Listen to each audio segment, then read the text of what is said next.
99 यज्ञ में ही इंद्र ने इनके यज्ञ पुष्पों का हरण कर लिया, लेकिन परमात्मा पहले ही प्रकट हो गए। वरदान मांगो।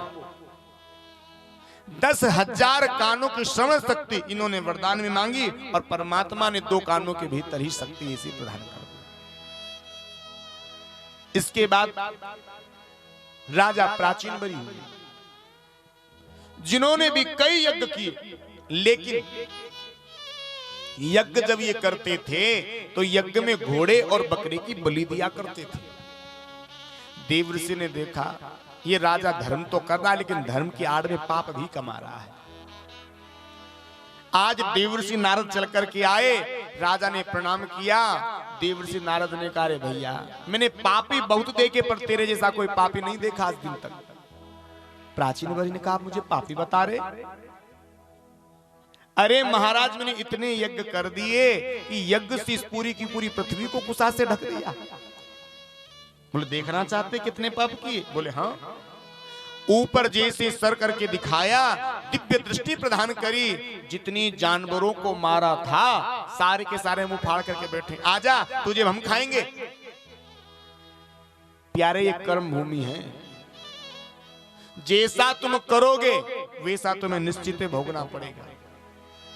यहां नहीं तो अगले जन्म में भोगना पड़ेगा, लेकिन तय है भोगना तुम्हें पड़ेगा। आज देवर्षि नारद से इस बात को सुनकर के प्राचीन बरी ने कहा, गुरुदेव मैंने अपने मन से कुछ नहीं किया। तो शास्त्रों में लिखा था आल वेद। आल वेद का अर्थ देवर्षि ने कहा मारने से नहीं होता, आल वेद का अर्थ छूने से होता है।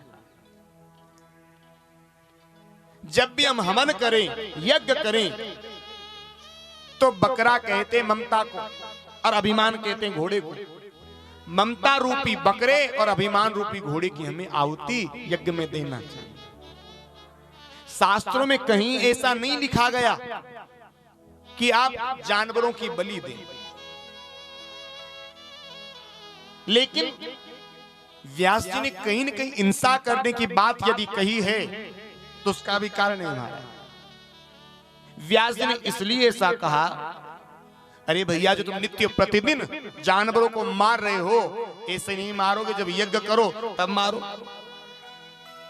अरे जो नित्य तुम हजारों पशुओं की बलि दे देते हो, ये कम से कम हजारों पशु तो बच जाएंगे।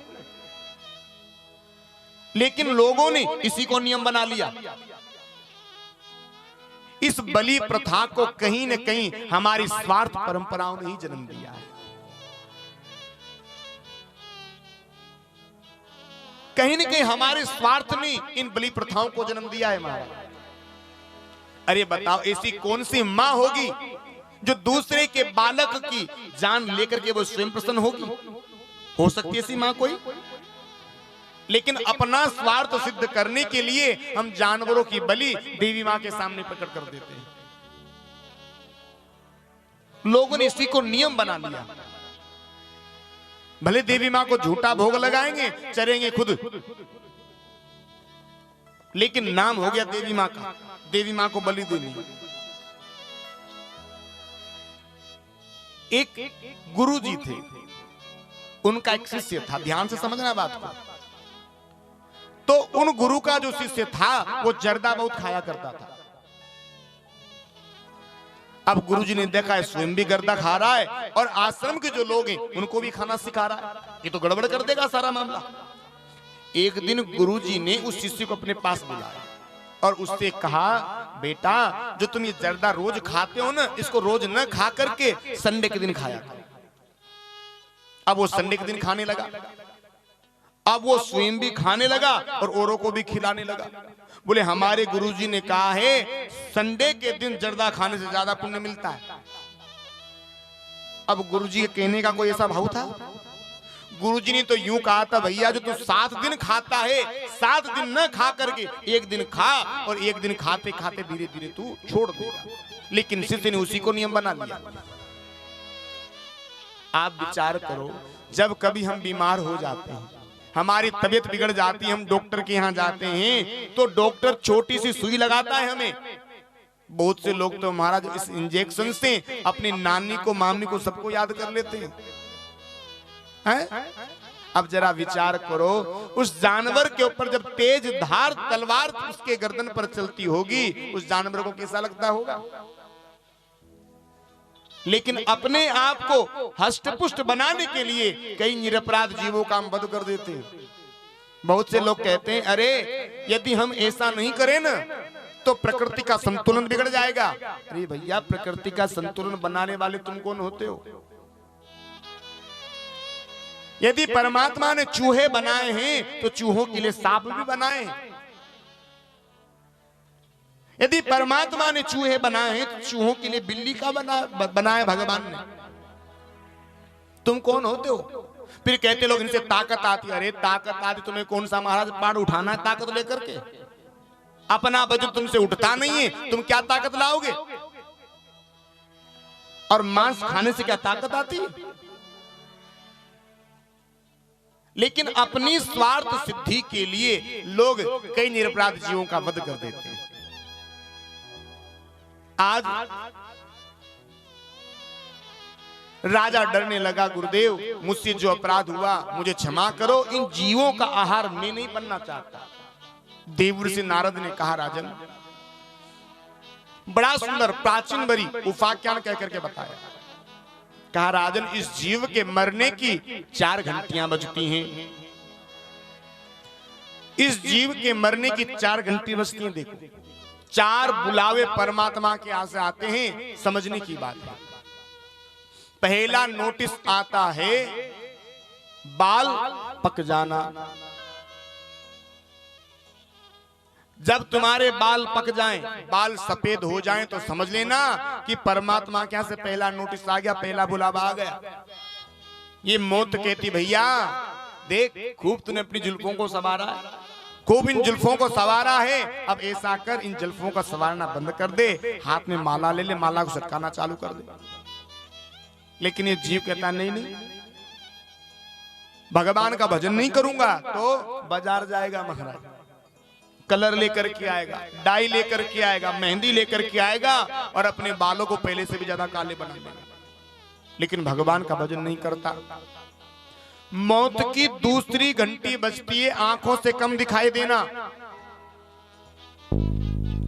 आंखों से जब कम दिखाई देने लग जाए, समझ जाना ये परमात्मा के यहां से दूसरा नोटिस आ गया महाराज, दूसरा बुलावा आ गया।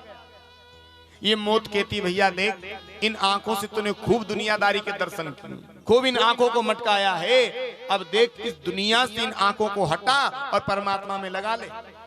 लेकिन जीव कहता, नहीं नहीं, भगवान का भजन बिल्कुल नहीं करूंगा।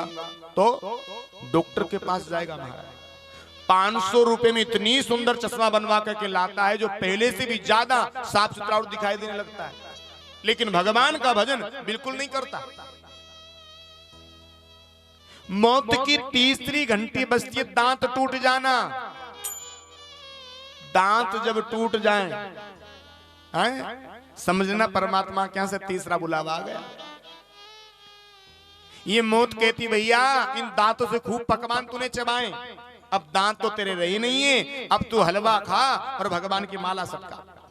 लेकिन जीव बड़ा समझदार है, कहता नहीं नहीं, भगवान का भजन नहीं करूंगा तो बाजार जाएगा महाराज डॉक्टर के पास। 4-5 हजार रुपए इतनी सुंदर बत्ती सी बनवा करके लाता है जो पहले से भी ज्यादा मोती के समान और चमकती, लेकिन भगवान का भजन नहीं करता। अब मौत की चौथी घंटी बजती है, कमर टूट जाना।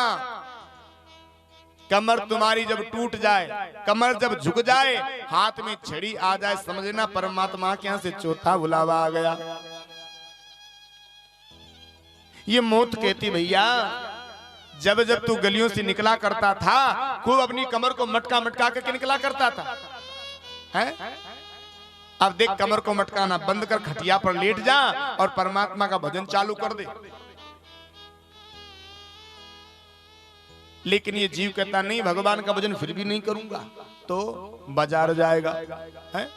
स्वर्ण भस्मी लेकर के आएगा, रजत भस्मी लेकर के आएगा, डाबर चमन प्रास लेकर के आएगा, कई प्रकार की जड़ी बूटियां लेकर के आएगा। खूब महाराज घोंट घोंट करके दूध में डाल डाल करके सुबह दोपहर शाम पिएगा, अपने आप को पहले से भी ज्यादा हष्टपुष्ट बना लेता है। लेकिन भगवान का भजन फिर भी नहीं करता। पर एक बात बताओ, इन 4 घंटे के बाद